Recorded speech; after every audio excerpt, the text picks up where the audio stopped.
ঘটনাটি শুরু হয় ১৯৯০ সালের দিকে, যাকে জের ধরে আজও আমাদের সাথে কিছু না কিছু ঘটছে। ঘটনা শুরু হয়েছিল আমার নানা ও নানুর কাছ থেকে। ঘটনাটি বোঝার স্বার্থে আমি ঘটনার শুরু থেকে বলছি।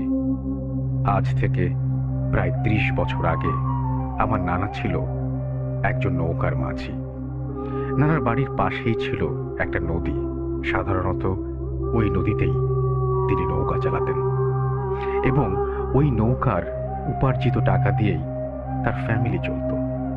আমার নানার গ্রামের কয়েকটি গ্রাম পরে আমার নানুকে তিনি বিয়ে করেন।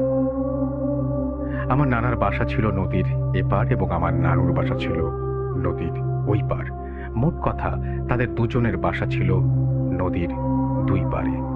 বিয়ের অনেক দিন পর তাদের ঘরে একে একে 4টি সন্তান জন্ম নেয়, যার মধ্যে প্রথম দুজন ছিল ছেলে এবং পরের দুজন মেয়ে। এদের মধ্যে ছোটজন হচ্ছে আমার মা। তারা সবাই ছিলেন প্রাপ্তবয়স্ক। তখনও আমার আম্মুর বা কারো বিয়ে হয়নি। আমার নানা যে নৌকাটি চালাতেন, সাধারণত ওই নৌকাটা দুইজনে চালাতো, একজন রাতের বেলা আর একজন দিনের বেলা। যে রাতের বেলা নৌকা চালাতো তার নাম ছিল রহিম। নানা সাধারণত দিনের বেলা নৌকা চালাতো। আগে থেকে বলে রাখা ভালো যে তিনি ছিলেন মাছ ধরায় খুব পটু। রাতের সব সময় সে সম্পূর্ণ ফ্রি থাকাতে মাঝে মধ্যেই তার ছোট্ট একটি নৌকা ও জাল নিয়ে সেই নদীতে মাছ ধরতে যেতেন। একদিন দুপুরবেলা আমার নানুর কাছে খবর এলো তার ভাই নাকি অসুস্থ। তৎক্ষণাৎ তার ভাইকে দেখতে নানু তার বাপের বাড়ি চলে যায়। নানুর বাপের বাড়ি খুব কাছে থাকাতে যাওয়ার সময় নানাকে বলে যায় সে যেন তাকে সন্ধ্যার সময় নিয়ে আসে। তারপরও নানু তার বাপের বাড়ি চলে যায়। এদিকে সন্ধ্যা হতে থাকে আর নানা ভাবতে লাগলেন নদী দিয়ে তো যেতেই হবে, তাহলে জালটা নিয়ে যাই, যদি কিছু মাছ পাই। যেই ভাবা সেই কাজ। তিনি তার ছোট্ট নৌকা, জাল ও হ্যারিকেনটা নিয়ে নদীতে চলে যান। কিন্তু অনেকক্ষণ হয়ে যাওয়ার পরেও তার জালে কোনো মাছ ধরা দেয় না। হঠাৎ করে তার জালে বড় বড় মাছ উঠতে শুরু করে। এর মধ্যে তিনি বুঝতে পারলেন সন্ধ্যা পেরিয়ে অনেক রাত হয়ে গেছে। তিনি ভাবলেন এবার মাছ ধরা থাক, অনেক মাছ পেয়েছি। তাই তিনি সেই মাছের ব্যাগটা নৌকায় রেখে নৌকাটাকে পাড়ে ভিড়িয়ে একটা গাছের সাথে বেঁধে হ্যারিকেনটা নিয়ে নানুদের বাসার দিকে রওনা হলেন। নানুদের বাসা থেকে নানুকে নিয়ে আসতে আসতে প্রায় রাত 11টা বেজে গেল। তখন গ্রামে 11টা মানে গভীর রাত।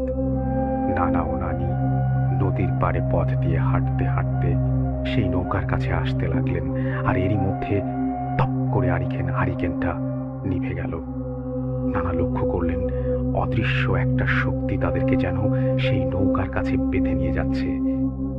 নানা শুনতে পেলেন পেছন থেকে চিকন গলায় কেউ বলে উঠল, এদিকে যাস না, খুব খারাপ। নানা পেছনে ফিরে দেখল পেছনে কেউ নেই। তিনি খুব ভয় পেলেন।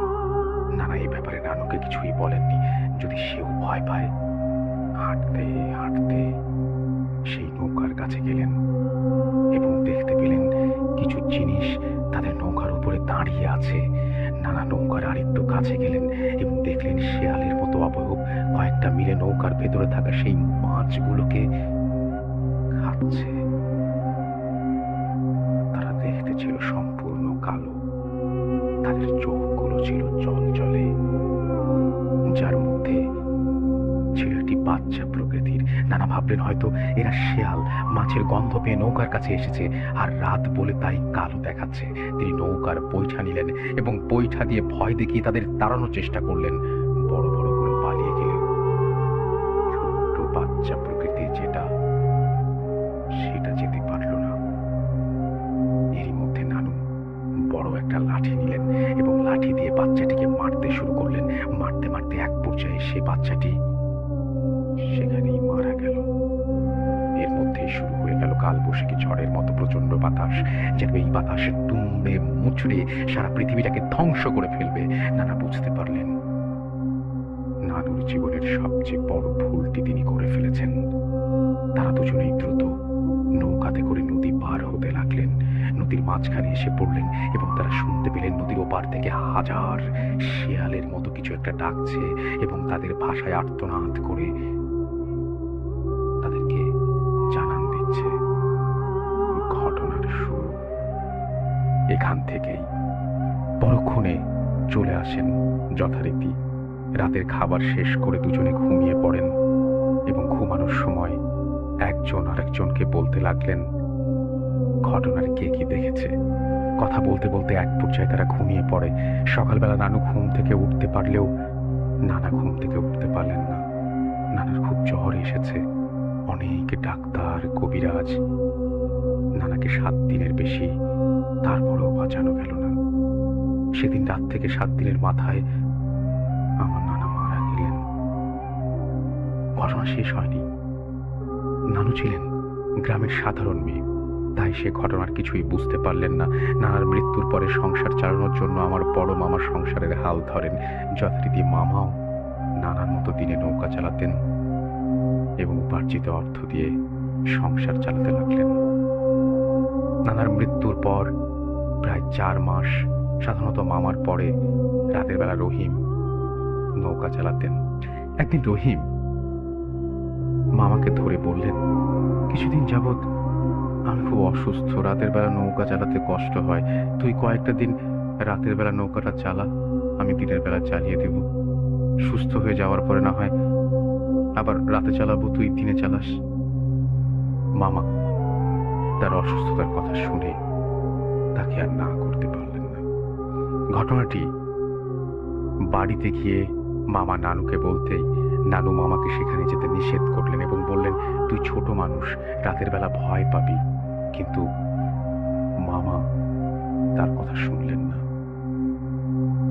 সে রাতের বেলা নৌকা চালাতে গেলেন এবং তার পরের দিন মামার লাশটা নদীর পাড়ে পাওয়া যায়। তার সাথে কি ঘটেছে কেউ বলতে পারে না। তার সাথে থাকা নৌকাটি কে যেন নদীর পাড়ে অর্ধেকটা ভেঙে রেখেছে এবং বাকি অর্ধেকটা পানির উপরে ভাসছে। মামার সারা দেহটা রক্তাক্ত, ঘাড় ভেঙে একপাশে ঝুলে আছে। কারা যেন তাদের শরীরের সকল রাগ মামার উপরে চালিয়েছে। মামার নিথর দেহটা পড়ে আছে। নানু কাঁদতে লাগলেন। এর মধ্যে রহিম নানা চলে আসেন এবং নানুর পায়ে ধরে কাঁদতে থাকেন আর বলেন, আমাকে তুমি মাফ করে দাও, আমি বুঝতে পারিনি ওরা ওকে এত নির্মম ভাবে মেরে ফেলবে। সবাই অবাক দৃষ্টিতে রহিম নানার দিকে তাকিয়ে রইলেন এবং একজন বলল, আপনি কি জানেন ওকে কে মেরেছে? রহিম নানা বলতে শুরু করলেন। তিনি বললেন, ওর বাবার মৃত্যুর পর 1 মাস একদিন রাতের বেলা ঘুমের ঘোরে স্বপ্নে সে কিছু প্রাণী দেখেন এবং সেই প্রাণীগুলো তাকে বলেন, তুই আর কোনোদিন নদীর ঘাটে রাতের বেলা নৌকা চালাতে আসবি না। তারপরে সে যখন রাতের বেলা ওই নদীতে নৌকা চালাতে লাগলেন, নৌকা চালানোর সময় যখন সে একা থাকে, কারা যেন তার সাথে নদীর ঘাটে রোজ দেখা করে এবং নানাভাবে ভয় দেখানোর চেষ্টা করে, শেয়াল রূপে, কখনো গরু ছাগল, নানা হিংস্র প্রাণী রূপে। তারপরেও সে যখন সেই স্বপ্নের পরোয়া করে না, রাতের বেলা নৌকা চালাতে লাগলেন, তখন থেকেই তার সংসারে নানাবিধ সমস্যা শুরু হলো এবং শেষ 2 দিন আগে ওই 2 প্রাণীগুলো তার স্বপ্নে আবার আসলো এবং তাকে বলল, তোকে না নিষেধ করেছি ওই নদীতে আর কোনোদিন নৌকা চালাবি না। তুই যদি আর কোনোদিন ওই নদীতে নৌকা চালাস তাহলে তোর সাথে তোর বংশের অনেক বড় ক্ষতি হয়ে যাবে।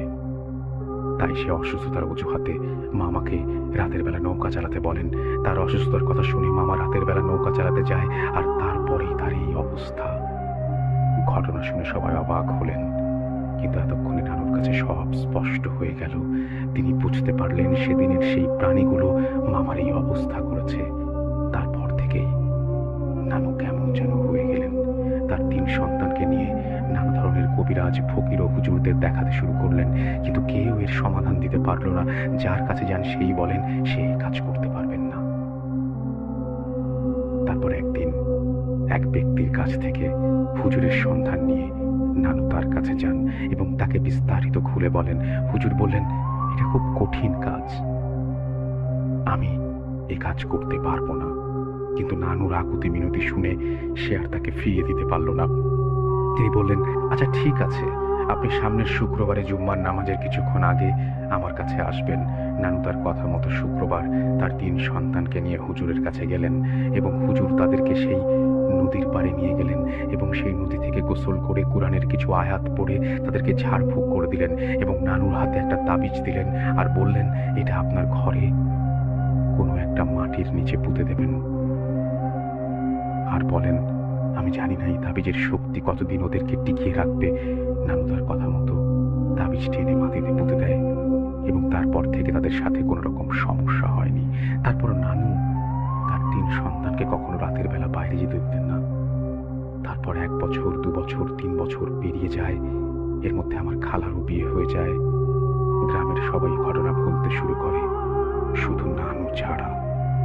হঠাৎ একদিন ছোট মামা বাজারে যাওয়ার উদ্দেশ্যে রাতের বেলা বাড়ি থেকে বের হয়ে যায়। বাজারে যাওয়ার সময় ছোট্ট একটা সাঁকো পার হয়ে বাজারে যেতে হয়। তিনি সেই সাঁকোর উপরে উঠলেন। সাঁকোর মাঝ পর্যায়ে থাকা অবস্থায় তিনি দেখলেন সাঁকোর ওপারে হাজারো হিংস্র প্রাণী দাঁড়িয়ে আছে। তিনি অনেক ভয় পেলেন এবং বাড়ি ফিরে যাওয়ার উদ্দেশ্যে পেছনের দিকে তাকিয়ে দেখলেন পেছনেও হাজার প্রাণী তাকে ধরার উদ্দেশ্যে দাঁড়িয়ে আছে। তাকে ধরতে পারলে তারা ছিঁড়ে ফেলবে, তার কলিজা বের করে খাবে। এর মধ্যে সাঁকোর ওপার থেকে কিছু মানুষ আসলে এবং তাদের শব্দ শুনে সবাই সবকিছু হাওয়ায় মিলিয়ে গেল। মামা বাজারে না গিয়ে দ্রুত বাড়ি ফিরে এলেন এবং নানুর কাছে সব ঘটনা খুলে বললেন। নানু শুনে 9-6 মিলিয়ে দ্রুত মাটির নিচে থাকা তাবিজ খুঁজতে লাগলেন, কিন্তু সেখানে কোনো তাবিজ নেই, এক টুকরো কাগজ ছাড়া। নানু বুঝতে পারলেন এটা ওই প্রাণীদের কাজ। নানু সকালবেলা দ্রুত ওই হুজুরকে খুঁজতে গেলেন, কিন্তু তাকে পেলেন না। সে নাকি অন্যত্র চলে গেছে। নানু কি করবেন কিছুই বুঝতে পারছিলেন না। তাই তিনি মামাকে সবসময় কাছে কাছে রাখতেন। কিন্তু একটা মানুষকে কতক্ষণ কাছে রাখা যায়? কয়েকদিন পর রাতের বেলায় বাথরুমে যাবার উদ্দেশ্যে মামা নানুকে না বলেই ঘর থেকে বের হয়ে যায়, কিন্তু সে আর ঘরে ফিরে আসতে পারল না। অনেকক্ষণ যাবৎ ঘরে না থাকার কারণে নানু তাকে খুঁজতে থাকেন, কিন্তু তাকে কোথাও পাওয়া গেল না। পরের দিন সকালে এক ধান খেতে সারা শরীরে কাদা মাখা মৃত শরীর। তারপর থেকে আমার নানু পাগলের মতো হয়ে গেলেন। তার সামনে যেই আসে তাকেই তিনি উল্টো পাল্টা গালিগালাজ করেন। অন্যদিকে খালার বিয়ে হয়ে যাওয়ার পরে ঘরে কয়েকটি সন্তান জন্ম নেয়, কিন্তু সেই সন্তান 1 মাসের বেশি বাঁচে না। কয়েক বছর পর তার ঘরে একটি ছেলে সন্তান আসে এবং বেঁচেও থাকে, কিন্তু ছেলেটি জন্মগত পাগল হয়। তার বয়স এখন 25 বছর। 3 বেলা খাবার ছাড়া সে আর পৃথিবীতে কিছুই বোঝে না। আর খাবারের তালিকায় আছে শুধু মাছ আর ভাত। মাছ ছাড়া সে কোনোদিন খাবার খেতে চায় না। যত পচা মাছই হোক, রান্না করে দেয়া হোক, মুহূর্তের মধ্যে সে সাবার করে ফেলে। আমরা জানি না সেদিনের সেই রাতে নানুর হত্যা করা ওই প্রাণীগুলো কি ছিল, যাকে হত্যা করার শাস্তি আমার নানা মামাদের জীবন দিয়ে দিতে হয়েছে এবং যারা বেঁচে আছে তাদেরকেও নানা সমস্যার সম্মুখীন হতে হচ্ছে। ভূত.com-এর লিসেনারদের যারা আছে, কেউ যদি জানেন এই প্রাণীগুলো কি হতে পারে, দয়া করে বলবেন। এতক্ষণ তো বললাম আমার নানা, নানি, মামা ও খালার সাথে ঘটে যাওয়া ঘটনাগুলি, কিন্তু এখনো বাকি রয়ে গেছে আমার মা ও আমাদের ফ্যামিলির সাথে ঘটে যাওয়া ঘটনা। আরেকদিন সময় পেলে মা আর ফ্যামিলির সাথে ঘটে যাওয়া ঘটনাগুলো বলবো। আজ এ পর্যন্তই। আমাদের জন্য দোয়া করবেন। এটি আমার নানি, মামা ও খালাদের সাথে ঘটে যাওয়া একটি সত্য ঘটনা। অবিশ্বাস যদি হয় তাহলে আমার খালার ছেলে, আমার নানু এখনো জীবিত আছে। আপনারা এসে দেখে যেতে পারেন। অপ্রকাশযোগ্য শুধুমাত্র যারা সরেজমিন প্রমাণ চান তাদের ঠিকানা দেবেন, এই বলে তিনি ঠিকানা দিয়েছেন। আমার মনে হয় চমৎকার একটি ঘটনা, এবং এই ঘটনার সবচাইতে বড় যে ব্যাপারটা সেটা হচ্ছে এই প্রাণীটার যদি কেউ সন্ধান জানেন তাহলে তিনি সেটা জানাতে বলেছেন।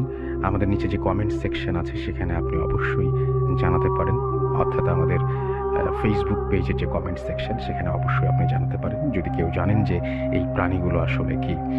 আর সেই সাথে আপনি আপনার পরিবারের বাকি সদস্যদের ঘটনাগুলো অবশ্যই আমাকে জানাবেন, এবং আশা করছি যে আপনি খুব দ্রুত জানাবেন। এবং কেউ যদি পার্সোনালি যোগাযোগ করতে চান তাহলে আমাকে ইমেল করবেন, এই ওনার আমি অ্যাড্রেসটা আপনাদেরকে তাহলে দিয়ে দিব। তো যাই হোক, এই ছিল আমাদের প্রথম ঘটনা। আশা করছি আপনাদের ভালো লেগেছে। চলে যাব আমাদের পরের ঘটনায়, সাথেই থাকুন। Bhoot.com. The fear returns with Russell.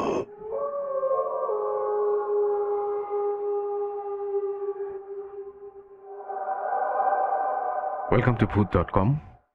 আশা করছি প্রথম ঘটনাটা আপনাদের অনেক ভালো লেগেছে। আমি যাই হোক, এখন যেটা করব সেটা হচ্ছে সরাসরি চলে যাব আরও একটি ঘটনায়, এবং এই মুহূর্তে আমার সঙ্গে আছেন আপনাদের অত্যন্ত পছন্দের একজন মানুষ, যিনি হচ্ছেন আফনান ভাই। তাকে আমি বলেছিলাম এবং তিনি একটা ঘটনা পাঠিয়েও দিয়েছেন। তার সেই ঘটনাটি আমি এখন আপনাদের জন্য প্লে করছি। আশা করছি আপনাদের সবার ভালো লাগবে। চলুন শুনে আসি আফনান ভাইয়ের ঘটনাটি। আসসালামু আলাইকুম লিসেনার্স, আমি আফনান। ভূত.com এর পক্ষ থেকে সবাইকে জানাচ্ছি শুভেচ্ছা।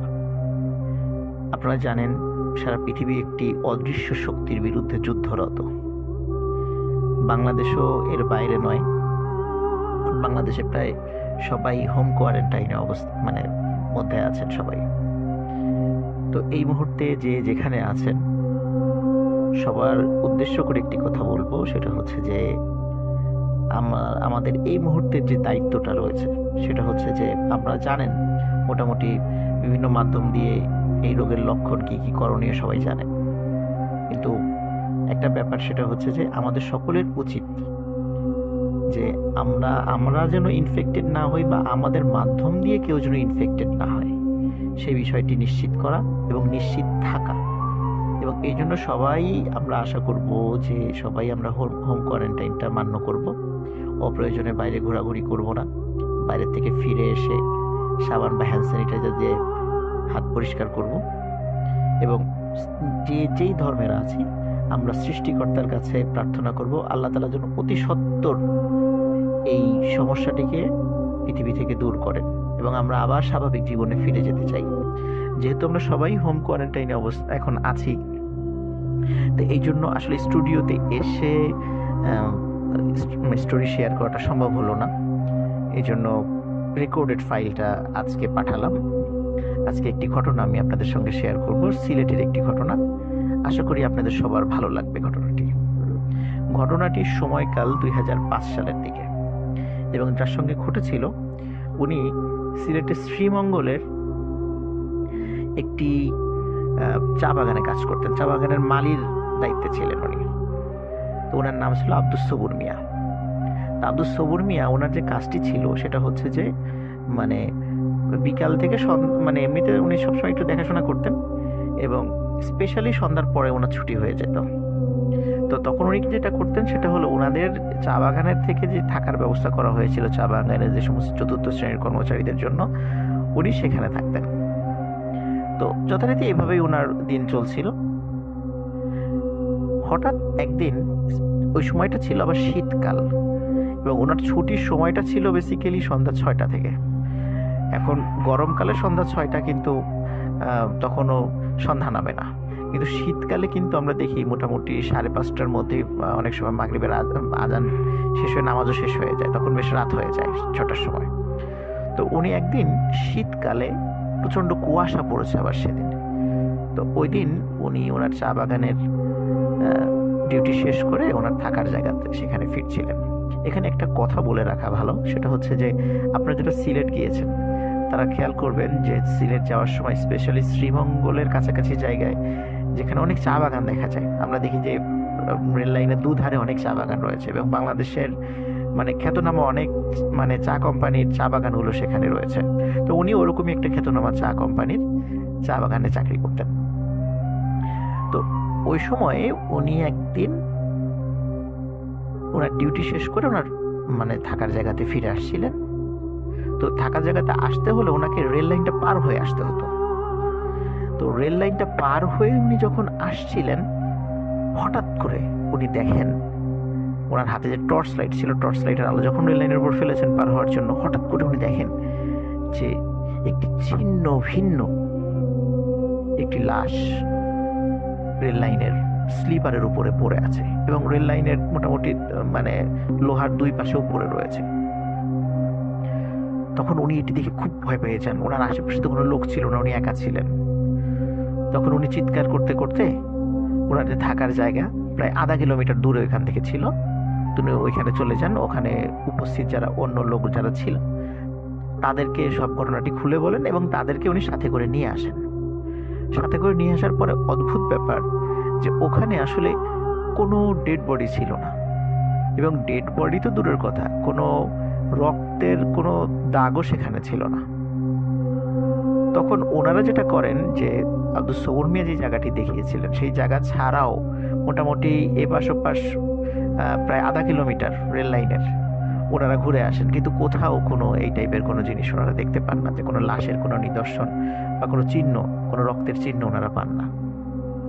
তখন সবাই সবুর মিয়াকে বলে যে এখান দিয়ে ট্রেন তো গিয়েছে সেই দুপুরের দিকে, যদি কেউ লোক মারা যেত তাহলে অন্য লোকের নজরে তো পড়তো, আর ঢাকা বা চিটাগাং থেকে বা অন্য জায়গা থেকে যে ট্রেনটি আসবে সেটি আসতেও অনেক দেরি আছে, সুতরাং এখানে কোনো মানে মানুষ কাটা পড়েনি, তুমি যেটা দেখেছো সেটা ভুল দেখেছো। তখন সবুর মিয়া চিন্তা করে আসলেই তো সর্বশেষ যে ট্রেনটি গিয়েছে এটি 3টা বা 4টার দিকে গিয়েছে বিকাল, তো ওই সময় যদি কোনো লাশ কাটা পড়তো তাহলে ওই সময় তো অনেক মানুষ সেদিক দিয়ে গিয়েছে, তারা তো দেখতে পেত, সুতরাং এটা হয়তো বা তার মনের ভুল হতে পারে। এই চিন্তা করে সবার সাথে উনি আবার অন্য থাকার জায়গায় চলে যান। এই ঘটনার সপ্তাহ 2 পরে সেম ঘটনা আবার উনি প্রত্যক্ষ করেন। তো এবার দেখেন যে এবার আর একটি লাশ না, এবার মনে হচ্ছে 2-3টি লাশ ছিন্ন ভিন্ন অবস্থায় পড়ে আছে।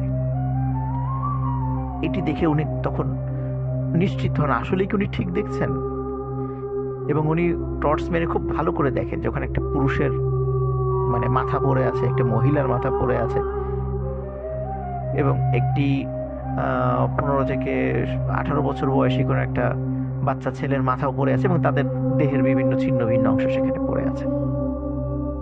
তো উনি খেয়াল করলেন যে এরা ট্রেনেই কাটা পড়েছে।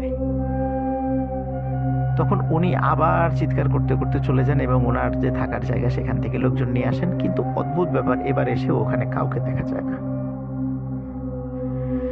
তো এই বারবার যে উনি একটা ভুল জিনিস দেখছেন, এটা দেখার ফলে ওনার যারা কলিগ ছিলেন তারা ওনাকে খুব ভৎসনা করেন যে তুমি এরকম ভুল দেখছো, নিশ্চয়ই তোমার কোনো অসুখ হয়েছে বা তোমার কোনো সমস্যা হয়েছে যার কারণে তুমি এই জিনিসগুলো ভুল দেখছো।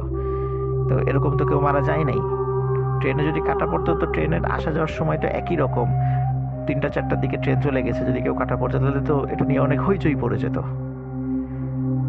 তো উনি চিন্তা করেন যে আসলেই তো তাই, কারণ আজকে এসেও কিছু পাওয়া গেল না, অথচ আমি কিছুক্ষণ আগেই দেখে গেলাম কি বিভৎস কিছু লাশ, কিন্তু আজকে এসেও কিছু পাওয়া গেল না। তখন উনি চিন্তা করেন আসলে ওনার কোনো সমস্যা হয়েছে, বা উনি খুব ভীত হন আর কি, এবং ভীত হয়ে উনি যেটা করেন সেটা হলো উনি পরের দিন চাকরিটা ছেড়ে দেন।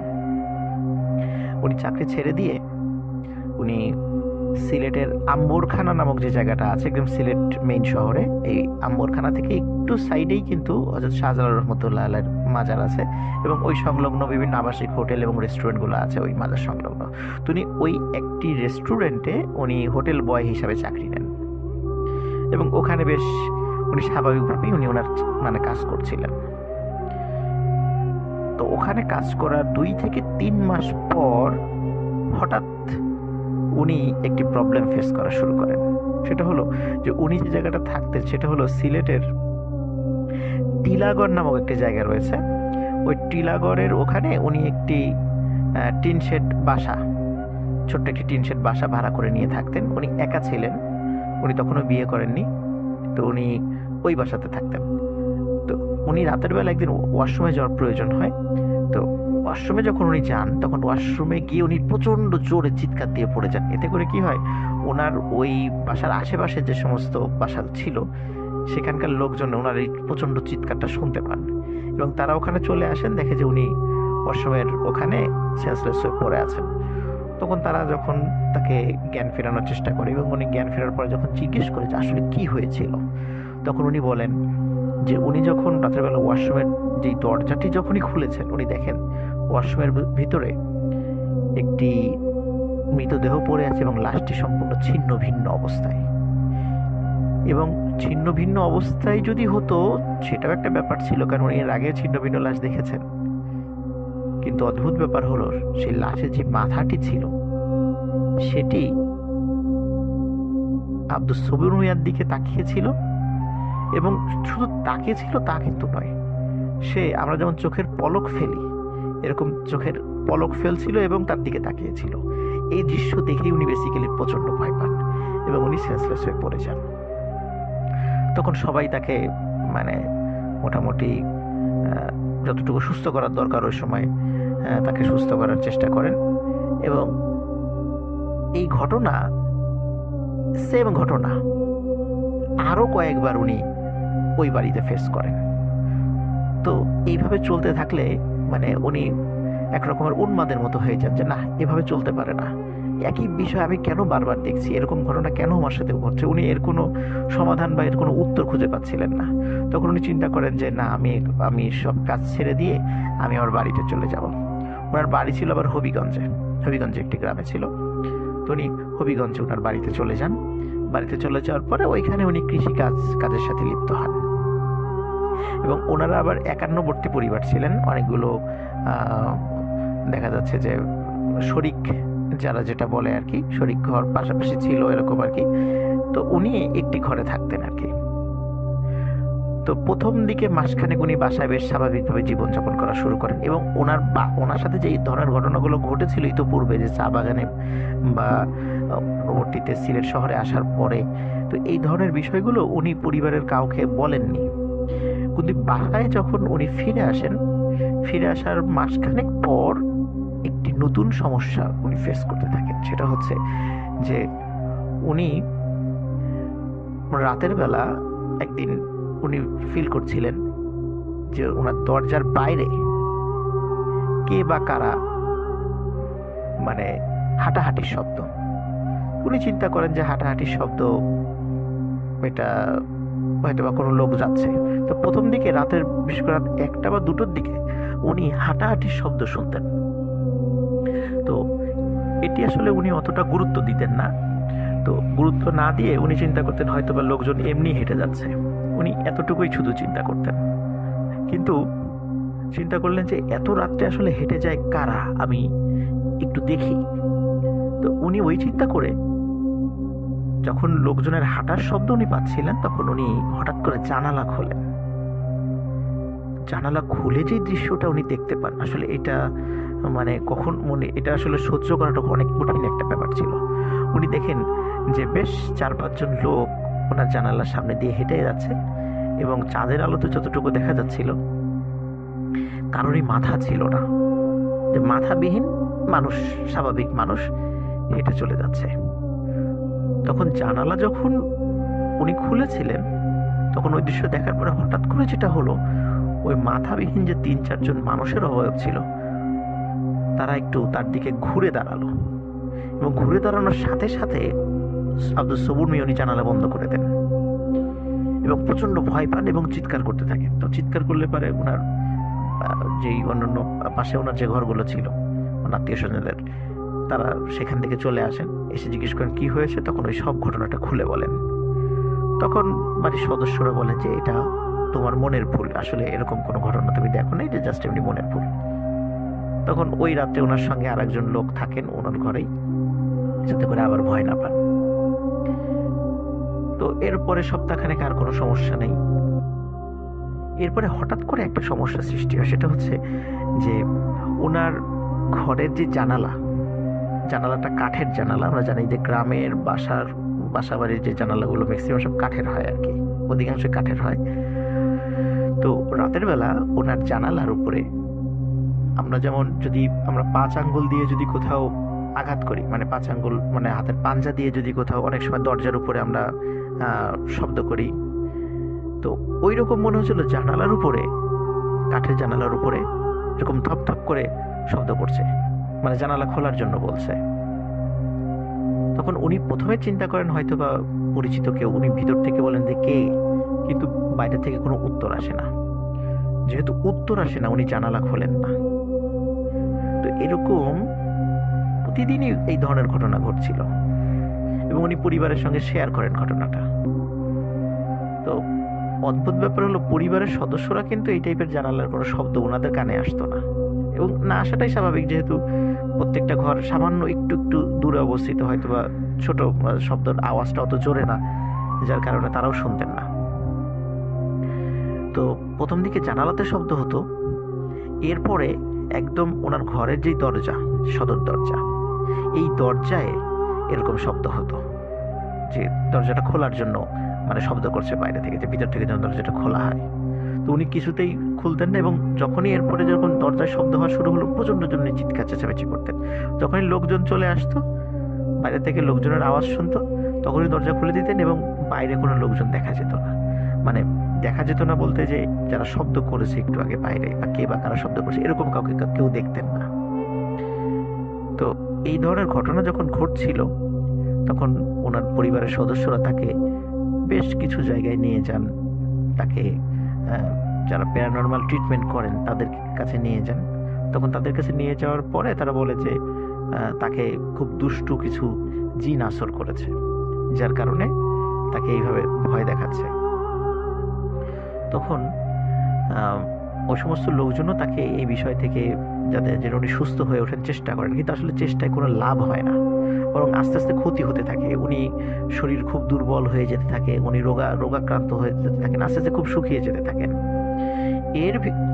এর ভিতরে আর একটা সমস্যা দেখা দেয়, সেটা হচ্ছে যে উনি মানে যে বিছানায় ঘুমাতেন, এখন উনি মানে বিছানায় শোয়ার সাথে সাথে উনি ফিল করতেন ঠিক মধ্যরাত্রে যখন ওই জানালায় যখন শব্দ করে বা দরজায় শব্দ করে, তখন উনি যে বিছানায় শুয়ে থাকতেন সেই বিছানাটাও না ভাইব্রেট করে ওঠে, মানে কেঁপে ওঠে।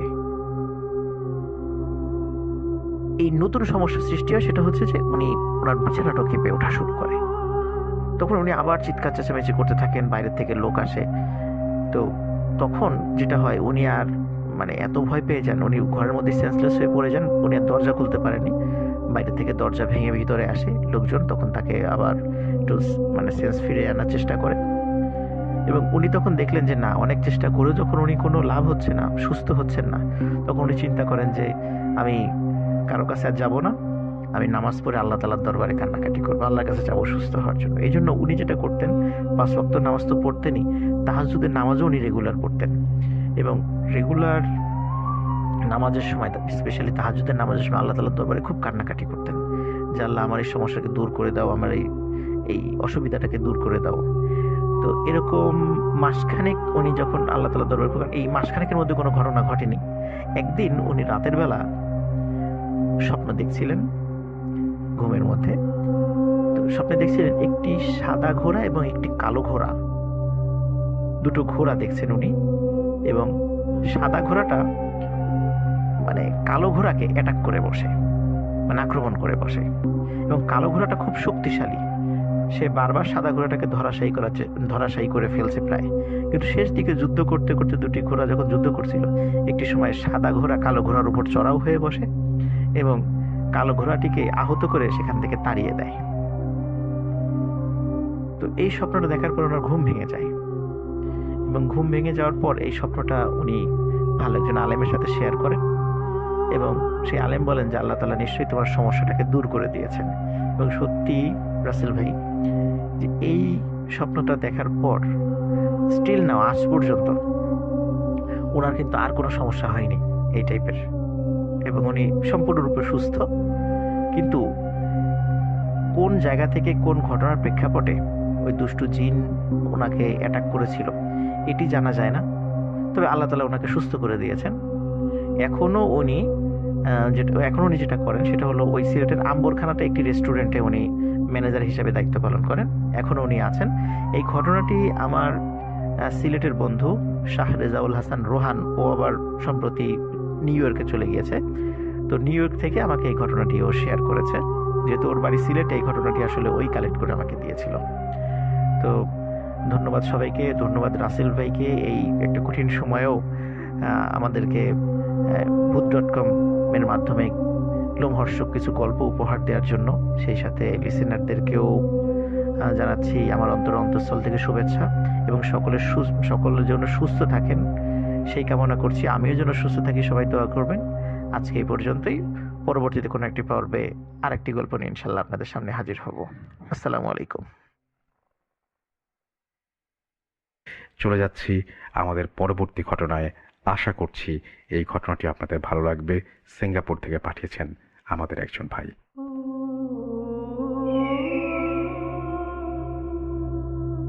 আসসালামু আলাইকুম রাসেল ভাই। আমি শেখ মোহাম্মদ রুবাইল হোসাইন, রাজবাড়ী জেলা, থানা রাজবাড়ী সদর, ইউনিয়ন খানখানাপুর, গ্রাম বালিয়াচর। তো আমি সিঙ্গাপুর থাকার কারণে আমার এই ঘটনাটি আমি স্টুডিওতে এসে শেয়ার করতে পারলাম না, তাই ভয়েস SMS করে পাঠিয়ে দিলাম। যদি আমার ঘটনাটি ভালো লাগে শেয়ার করবেন। আর এই ঘটনাটি একটি বাস্তব ঘটনা। আর আমি জিজ্ঞাসা করবো না আপনি কেমন আছেন, কারণ আমি জানি আপনি সবসময় ভালোর দলেই থাকেন। আর আমি 2010 সাল থেকে ভূত এফএমের সাথে ছিলাম, আমি নিয়মিত শ্রোতা ছিলাম। তো যখন আপনি ভূত এফএমটা বন্ধ করে দিলেন আমার খুব খারাপ লেগেছিল। তো যাই হোক, আল্লাহর অশেষ রহমতে আপনি আবার ভূত.com চালু করেছেন, আমরা খুব আনন্দিত। এভাবেই আমাদের জন্য ভূত.com চালিয়ে যাবেন এই দোয়া করি। আর দেরি না করে আমি আমার ঘটনায় চলে যাচ্ছি। তো ঘটনাটি ঘটে আমার মামার সাথে, আর ঘটনাটি শুনেছি আমার মায়ের কাছ থেকে, এবং ঘটনাটি আমি সত্যতা যাচাই করেছি আমার মামার কাছ থেকে। ঘটনাটি সত্য, এবং ঘটনাটি 1980-81 সালের দিকে। তো ঘটনাটি ঘটে আমার নানার বাড়িতেই। তো ঘটনাটি বলার আগেই আমি জায়গার বর্ণনাটা দিয়ে দিই। ঘটনাটি হচ্ছে আমার নানা বাড়ির সাথেই। আমার নানারা 5 ভাই ছিল, যার কারণে বিশাল বাড়ি ছিল। সেই বাড়ির সাথেই, অর্থাৎ বাড়ির পূর্ব দিকেই ছিল বিশাল একটা দিঘি নানাদের, আর দিঘির পরেই ছিল বিল, এবং সেই পুকুরের দক্ষিণ পাশে ছিল বিশাল ফাঁকা মাঠ, আর পশ্চিম পাশে ছিল গ্রাম। তো যাই হোক, সেই ঘটনাটি সেই পুকুর পাড়েই, আর পুকুরের চারপাশে ছিল বিশাল বড় বড় গাছ ছিল, আর বাঁশের ঝোপ ছিল। তো আমি ঘটনায় চলে যাচ্ছি। তো আমার সেই মামার নাম ছিল রশিদ। সে রশিদ মামা তখন আর্মিতে চাকরি করত। তো মামা 2 মাসের ছুটিতে, গ্রীষ্মের ছুটিতে বাড়িতে আসে। তো বাড়িতে এসে উনি দেখে প্রচণ্ড গরম থাকার কারণে উনি রাত্রে ঘরের বাইরে চলে যায়। রাত তখন 12টা কি 12:30 হবে এরকম। তো পুকুর পাড়ে গিয়ে উনি পুকুরের পাশে বসে বাতাস খাচ্ছিল, আর গুনগুন করে মনের আনন্দে গান গাচ্ছিল। তো এরকম কিছুক্ষণ পরে উনি পিছন থেকে ওনার চাচার কণ্ঠে কে যেন ডাকছে, যে মামার নাম ধরে, যে এ রশিদ নাকি, কি করে সেখানে? তো মামা তো শুনে বুঝতে পারছে যে আমার চাচার কণ্ঠ। বলছে, হ্যাঁ চাচা আমি। তো বলতেছে, কি করিস এখানে? সেই তো গরম পড়ছে, তো এই জন্য এখানে বসে আছি। তো আমার নানা বলতেছে, আমিও তো গরম পড়ার কারণে এই বাইরে আসলাম, তো চল দুজনে হেঁটে আসি। তো কোথায় যাবেন? তো বলতেছে যে সেই মাঠের মধ্যে দিয়ে চল হেঁটে আসি। ও আর বলতে ভুলে গেছিলাম যে ঘটনাটি হচ্ছে 1980 কি 81 সালের দিকে। তো আমাদের সেই দুজন সে কথা মতোই মামা আর নানা দুজন সেই মাঠের দিকে হাঁটতে শুরু করলো। তো বলে রাখি যে সেই মাঠকে কেন্দ্র করে অনেক ঘটনা ঘটছে। অনেকেই দেখছে যে মাথা ছাড়া কোনো প্রাণী ঘুরে বেড়াচ্ছে, অনেকে দেখছে কোনো প্রাণী দুটো চোখ বুকের উপরে ঘোরাফেরা করতেছে। তো অনেকেই ভয় পাইছে আর কি। তো মামা অনেক সাহসী ছিল, তো আর্মির চাকরি করতো, যার কারণে উনি ভয় পায় নাই। তো বলতেছে মনে করছে আমার চাচার সাথে যাই হাঁটতে হাঁটতে। তো দুজন হাঁটা শুরু করলো। একটা বিষয় লক্ষণীয়, মামা কিছুক্ষণ হাঁটার পরেই ওনার থেকে একটা দূরত্বে চলে গেল, এই 5-7 হাত দূরে চলে গেল। তো ওই একটা জিনিস মামা লক্ষ্য করলো যে তার চাচা তার সাথে কথা বলছে না। মামা যতই প্রশ্ন করে কোনো উত্তরই দেয় না। আর একটা জিনিস লক্ষ্য করলো, মামা তার চারপাশ দিয়ে অনেক কাঁচা মাছের গন্ধ পাচ্ছিল, মানে আমাদের গ্রামে ভাষায় যাকে বলে আষ্টা গন্ধ। উনি অনেক সেই আষ্টা গন্ধ পাচ্ছিল। এবার মামা এত প্রশ্ন করে, উত্তর দেয় না আমার চাচা। তো উনি সেই দূরত্বটা দূর করার জন্য উনি একটু দ্রুত হাঁটে, দেখা যায় দূরত্বটা কমে না, সেই একই রকম থাকে। তো এরকম প্রায় 10-12 মিনিট হাঁটার পরে ওই গ্রামের প্রায় শেষ প্রান্তে চলে গেছে। আকাশে হালকা হালকা মেঘ ছিল। তো কিছুক্ষণ পরে মেঘটা সরে চাঁদটা ওঠার পরে তো মামা হালকা হালকা চাঁদের আলোতে দেখে যে সেই জিনিসটা শূন্যের উপরে হাঁটতেছে। মামা তো এটা দেখে খুব ভয় পেয়েছে। মামা খুব সাহসী ছিল, যেহেতু আর্মি চাকরি করতো, তারপরে উনি ভয় পেয়েছে যে জিনিসটা তো আমার চাচা না, এটা তো অন্য খারাপ কোনো জিনিস, এটা আমার ক্ষতি করার জন্য এখানে নিয়ে আসছে। তো যখনই মা মনে মনে চিন্তা করলো যে এখন তো আর কোনো উপায় নাই, উনি মনে মনে চিন্তা করছে যে আমি পিছনের দিকে ঘুরেই বাড়ির দিকে দৌড় দেব। উনি যখনই পিছনের দিকে ঘুরছে, জিনিসটা সে খপ করে ওনার হাতটা ধরে ফেলছে। ধরার পরে মামা বলতেছে যে আমার হাতটা যখন ধরছে, আমার মনে হচ্ছে কি আমার হাতের মধ্যে কেউ খেজুর গাছের বড় বড় কাঁটা ঢুকাই দিছে, অথবা অন্য বড় বড় কোনো গাছের কাঁটা ঢুকাই দিছে। আর আমার মনে হচ্ছে কি কেউ ঘি যদি হাতে পায়ে মেখে কেউ ধরে, শরীরে হাত দিলে, অথবা পাম অয়েল ধরে কেউ যদি ধরে, সেরকম পিচ্ছিল। আর এত দুর্গন্ধ লাগতেছে, কাঁচা মাছের গন্ধ আমি সহ্য করতে পারতেছি না। তো সেই মুহূর্তে মামা বলতেছে এখন আমি কি করব।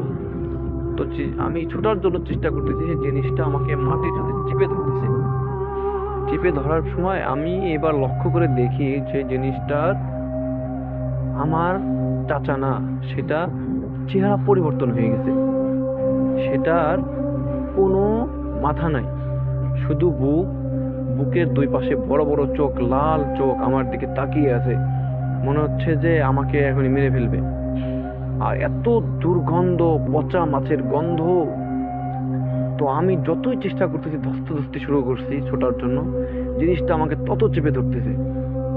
এবার আমি ধস্তাধস্তির এক সময় আমি একবার ছুটে যাই, আর আমি মুখ দিয়ে অনেক দোয়া পড়ার চেষ্টা করছি, কিন্তু আমি দোয়াটা মুখ দিয়ে বের হইতেছে না, চিৎকার করতে পারতেছি না। আমি ছুটছি, কিন্তু জিনিসটা আবার আমাকে ধরার পরে তো আমি দেখি কি, এইবার ভালো করে পায়ের দিকে তাকাই। এক সময় পায়ের দিকে তাকিয়ে দেখি কি তার পায়ের গোড়ালি উল্টা দিকে, অর্থাৎ আমাদের মানুষের যেরকম সেরকম না, উল্টা, যাকে বলে এটাকে বলে পিচাস। তো আমি মামা এক সময় করে কি, তার মনের অজান্তেই মুখ দিয়ে দোয়া পড়তে থাকে, অনেক রকমের দোয়া পড়তে পড়তে সে জিনিসটা মামাকে এক সময় ছেড়ে দেওয়ার পরে মামা আর কোনো কিছু চিন্তা না করে বাড়ির দিকে সোজা দৌড় দেয়। তো দৌড় দিতে মামা একটা জিনিস লক্ষ্য করে যে পিছন থেকে অনেক চিৎকার করতেছে, জোরে জোরে বিভৎস চিৎকার, অনেক মানে স্বাভাবিক চিৎকার না, মানুষের চিৎকার না, অনেক মানে নাকি কণ্ঠে চিৎকার করতেছে, গর্জন। আর চারপাশ দিয়ে অনেক মাছের গন্ধ, পচা মাছের দুর্গন্ধ, কাঁচা মাছের দুর্গন্ধ মামার নাকে ভেসে আসছে।